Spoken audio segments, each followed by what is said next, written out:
ప్రారంభోత్సవానికి వచ్చేసిన తీసుకున్నామా doctor are Bhupathi Reddy గారికి స్వాగతం తెలియజేస్తూ, అలాగే మంత్రి నాయక్ గారు, కాంగ్రెస్ పార్టీ సీనియర్ నాయకులు అందరికీ స్వాగతం తెలియజేస్తూ, ఈ సమావేశాన్ని ఉద్దేశించి దమ్మనపేట గ్రామం నుండి కానీ ముదిరాజ్ సోదరులు కానీ ఏదైనా సమస్యలుంటే మాట్లాడాల్సిందిగా ఆహ్వానిస్తాం. అలాగే అన్న ఇక్కడికి వచ్చినందుకు మాకు చాలా సంతోషం ఉంది. అట్లనే ఇక్కడ అండ్ ప్రహారీ కూడా ఈ సమయం ఇచ్చినందుకు చాలా సంతోషకరంగా ఉంది. మిగతా వాళ్ళు వచ్చి మాట్లాడేసుకోవచ్చు. దర్పల్లి మండలం దమ్మనపేట గ్రామంలో పెద్దమ్మ తల్లి మందిర ప్రారంభోత్సవానికి ఇచ్చేసిన సందర్భంగా వివిధ గ్రామాల నుంచి వచ్చిన సొసైటీ చైర్మన్లు, కాంగ్రెస్ పార్టీ నాయకులు, ముఖ్యంగా దమ్మనపేట ముదిరాజ్ సోదరమణులకు అలాగే మీడియా మిత్రులందరికీ స్వాగతం. ముఖ్యంగా దమ్మనపేట గ్రామం ఆధ్యాత్మికంగా చాలా ముందుంది. మండలంలోనే ఈ ఏడాది కాలంలో 4 గుడుల ప్రారంభోత్సవానికి ఆహ్వానించారు.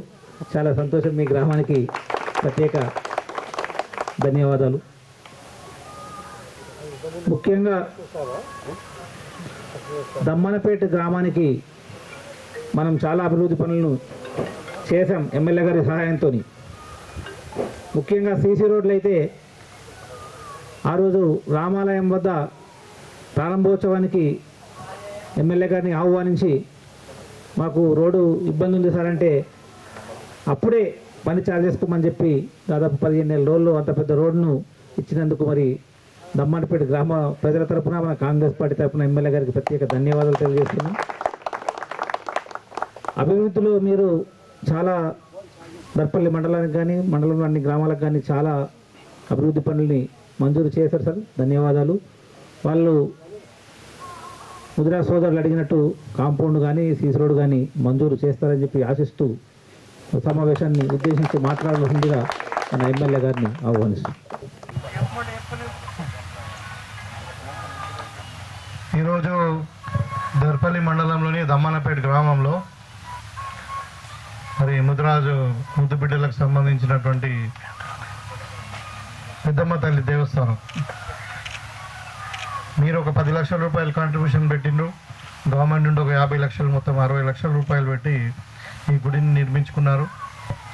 ఈ గుడి మనం ఇంతకుముందు వచ్చినప్పుడు ఇంకా కంప్లీట్ కాలేదని చెప్పి మనము అంటే వచ్చి వెళ్ళడం జరిగింది. కానీ ఇప్పుడు మళ్ళీ శిలాపలకం అంటే శంకుస్థాపన అఫీషియల్గా చేసుకొని మన ప్రారంభోత్సవం చేసుకొని చేయడం జరిగింది. దీనికి ముఖ్యంగా ఇక్కడ గుడి అమ్మవారి దర్శనం చేసుకొని గుడి అంతా కూడా తిరగడం జరిగింది. ఎంత చాలా బాగుందంటే నిజంగానే చెప్తా ఉన్నా, అక్కడ అమ్మవారు వచ్చి కూర్చున్నట్టే ఉంది. చాలా బాగుంది. అమ్మవారి విగ్రహాన్ని చెక్కింది ప్రాణప్రతిష్ఠ చేసిన వాళ్ళు ఎవరో కానీ నిజంగా అక్కడ చూస్తే అక్కడ నుండి కదలబుద్ధి కావట్లేదు. అమ్మవారిని చూస్తూ అట్లే నిలబడాలనిపిస్తుంది. అంటే అంతా సంతోషకరంగా ఉంది. ఇలా అమ్మవారి దీవెన తీసుకొని మరి మీ అందరినీ కలుసుకునే భాగ్యం నాకు కలిగించినందుకు మీకు మరొకసారి ధన్యవాదాలు. మీకు ఇంత చక్కటి గుడి నిర్మించుకున్నందుకు మీకు కృతజ్ఞతలు, శుభాకాంక్షలు. నిజంగానే అమ్మవారి దయతోని మీ కుటుంబాలన్నీ కూడా సుఖశాంతులతోని, ఆయుష ఆరోగ్యాలతోని, మరి సిరి సంపదలతోని విరాజిల్లాలని చెప్పి కోరుకుంటూ మీ పిల్లలందరూ కూడా బాగా చదువుకొని ఉన్నత స్థానంలో ఎదిగి మీ కుటుంబాలకు, ఈ ప్రాంతానికి అన్నిటి కూడా మంచి పేరు తెచ్చి దేశానికి సేవ చేసేటట్టు ఆ తల్లి మీకు ఆశీర్వాదం ప్రసాదించాలని చెప్పి కోరుకుంటూ, మరి నాకు ముదిరాజులు అంటే చాలా అభిమానం. నిజంగా నేను ఎమ్మెల్సీగా ఉన్నప్పటి నుండి కూడా నేను అత్యధికంగా ఫండ్ ఇచ్చింది ముదిరాజులకి. చాలా గ్రామాలు ఇచ్చాం. ఇప్పుడు కూడా మరి అన్ని గ్రామాలలో ముదిరాజు సోదరులకు అందరు కూడా నేను అక్కడక్కడ ఇప్పుడు తుప్పరెట్పల్లిలో కానీ, మనకు ఇందలవాయిలో కానీ, మరి ముదక్పల్లిలో కానీ అక్కడక్కడ కళ్యాణ రూపాయలు కట్టుకుంటా ఉన్నారు. వాళ్ళకు కూడా ఇస్తామని చెప్పినాము. సో అయితే ఈ గ్రామంలో ఈ నిజంగానే అది ఆధ్యాత్మిక సెంటర్ లాగా తయారైంది. ఇప్పుడు దమ్మనపేటలోనే నేను ఎమ్మెల్యే అయిన తర్వాత 4వ గుడి ఇది. నేను ఎమ్మెల్సీగా ఉన్నప్పుడు బ్రహ్మమార్ గుడి అప్పుడు నేనే కామన్ గుడి ఫండ్ కింద అది చేపించినాము. తర్వాత ఎమ్మెల్యే అయిన తర్వాత మళ్ళా లక్ష్మీనరసింహస్వామి టెంపుల్, రామాలయము, ఇది నా చేతుల మీదుగా అంటే ప్రారంభోత్సవం చేసుకోవడం అనేది నిజంగా నాకు ఒక భాగ్యంగా నేను భావిస్తున్నా. మరి ఇంత చక్కటి దేవాలయాలను నిర్మించుకొని అందరు కలిసికట్టుగా ఈ గ్రామాన్ని అభివృద్ధి చేసుకున్నటువంటి సందర్భంలో మీ గ్రామస్తులను మరొకసారి ధన్యవాదాలు తెలియజేస్తూ, మీకు దమ్మన్నపేట గ్రామానికి అన్ని రంగాలలో మరి మీరు చెప్పారు ఈ రోడ్డు దుబ్బాక దమ్మన్నపేట మన దర్పల్ దాకా డబుల్ రోడ్ అవుతుంది, మధ్యన కనెక్టింగ్ రోడ్స్ అవుతా ఉన్నాయి, మళ్ళీ ఇప్పుడు దేవాలయానికి రోడ్ అయింది, సీసీ రోడ్స్, డ్రైనేజీలు అన్నీ కూడా చేస్తూ ఉన్నాం. మీ గ్రామానికి కూడా ఇందిరా మిల్ ఇవ్వడం జరిగింది. ఇంకా ఈ సందర్భంగా ముఖ్యంగా ఒక 2 విషయాలు చెప్పాలి మీకు. దమ్మన్నపేట గ్రామంలో ఎంతమంది ఇండ్లు కట్టుకుంటా అంటే అంతమందికి ఇండ్లు ఇస్తాం, అర్హులై ఉండాలి. ఇప్పుడు సరే ఇప్పుడు కొన్ని ఇచ్చినాం, మళ్ళీ నెక్స్ట్ కొన్ని ఇస్తాం, మళ్ళీ నెక్స్ట్ కొన్ని ఇస్తాం. మొత్తం మీద రాబోయే ఎన్నికల వరకు దమ్మన్నపేట గ్రామంలో పేదవారు ఇండ్లు లేని వాళ్ళు ఎవరు ఉండకూడదు, అందరికీ పక్కా ఇండ్లు కట్టిస్తాం. సో అదొకటి. ఇంకొకటి ఏంటంటే మన కాంగ్రెస్ పార్టీ అధికారంలోకి వచ్చిన తర్వాత మీకు అందరు కూడా తెలుసు, మన కామారెడ్డి డిక్లరేషన్ అని మనకు కర్ణాటక ముఖ్యమంత్రి గారు సిద్ధరామయ్య గారు వచ్చి మనము బీసీ డిక్లరేషన్ అప్పుడు చేసుకున్నాం. దాంట్లో క్లియర్గా చెప్పడం జరిగింది ఏంటంటే బీసీ కులగణన చేసి మీకు రిజర్వేషన్ 42% ఇస్తామని చెప్పి సభాముఖంగా ఎన్నికల కంటే ముందు చెప్పినాం మనం. దాని ప్రకారము మీరందరూ దీవించారు. మరి ఇలా కాంగ్రెస్ పార్టీ అధికారంలోకి వచ్చింది. మరి రాహుల్ గాంధీ గారి సూచన మేరకు రేవంత్ రెడ్డి గారి నాయకత్వంలో మన రాష్ట్రంలో బీసీ కులగణన జరిగింది. మొత్తం 1,00,000 మంది ఎంప్లాయీస్ని పెట్టి ఇంటింటికి మనం ఒక పెద్ద 75 క్వశ్చన్లు అడిగి ఒక్కొక్క ఇంటికి ఒక అర్ధగంట సేపు కూర్చొని అందరు మొత్తం డీటెయిల్ తీసుకున్నాం కదా. తీసుకొని డేటా తీసుకున్నాక అంతా తర్వాత ఇవాళ మీకు ఏదంటే మొన్నటిదాకా ముద్రాజులు ఇంతమంది ఉంటారని ఎవరు అనుకోలే. కులగణన జరిగిన తర్వాత మన తెలంగాణలో మొత్తం ముద్రాజులే నంబర్ 1 ఉన్నారు. బీసీలలో ఎక్కువ నెంబర్. బీసీలలో ఎక్కువ జనాభా ఉన్న కులం ఏంటంటే ముద్రాజులే. తర్వాత గొల్లకుర్మ యాదవులు వెళ్ళిండ్రు, తర్వాత మున్నూరు కాపులు వెళ్ళిండ్రు, తర్వాత పద్మశాలీస్, తర్వాత గౌడ్స్, ఇట్లా అంటే మన జనాభా లెక్కలు ఇస్తే. అందుకనే మీకు తెలిసి ఇలా ఒకటే ఒక ఎమ్మెల్యే గెలిచిండు. ఎవరు? ముద్రాజు బిడ్డ మా ఫ్రెండు వాకాటి శ్రీహరి. ఆయనకి ఇలా మంత్రి పదవి ఇచ్చి మనం గౌరవించుకున్నాం తెలంగాణ ప్రభుత్వం. ఇలా ముద్రాజులకు ఒక సపరేట్ కార్పొరేషన్ కూడా పెట్టినాం. ఆ కార్పొరేషన్ కూడా ఒక ముద్రాజు బిడ్డకే ఇచ్చినాం. సో ఇవాళ అంటే ముద్రాజుల యొక్క అభివృద్ధికి ఈ కాంగ్రెస్ పార్టీ కట్టుబడి ఉంది.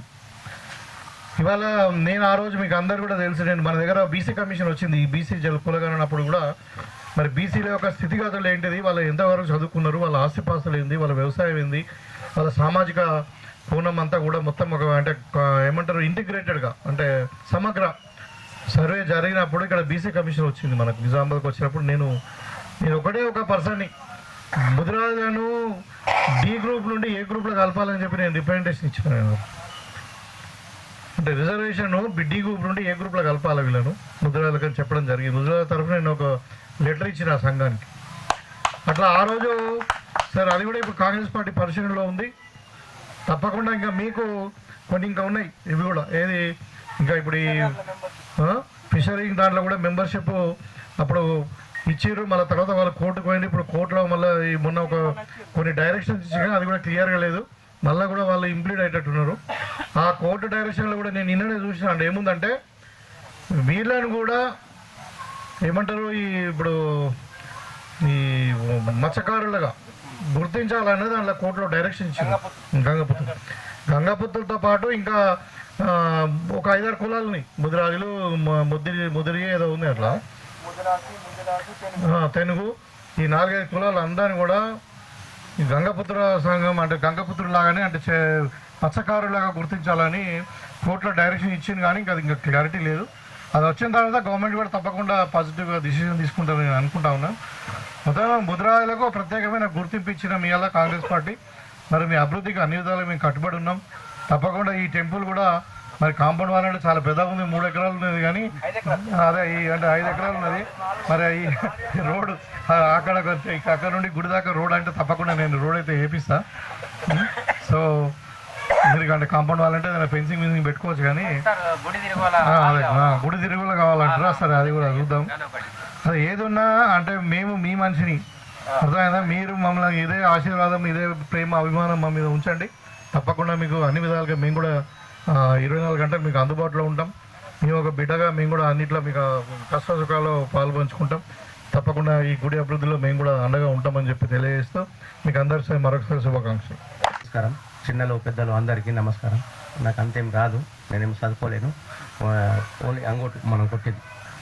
విషయం ఏంటంటే మన ఎమ్మెల్యే సభ వచ్చిండు, మనకు ఆహ్వానం ఇచ్చిండు. ఆ గోడ కూడా మనకు అదొకటి సహాయం చేయండి. అదొకటి సార్, మాకు మా తాత ముత్తతలు కట్టించిన ఇల్లు ఉన్నది, మా సంఘం తరఫున తాత ముత్తతలు కట్టించిన ఇల్లు ఉన్నది. దాన్ని ఒక కళ్యాణ మండపంగా మారాలని నేను చేసుకున్నాను.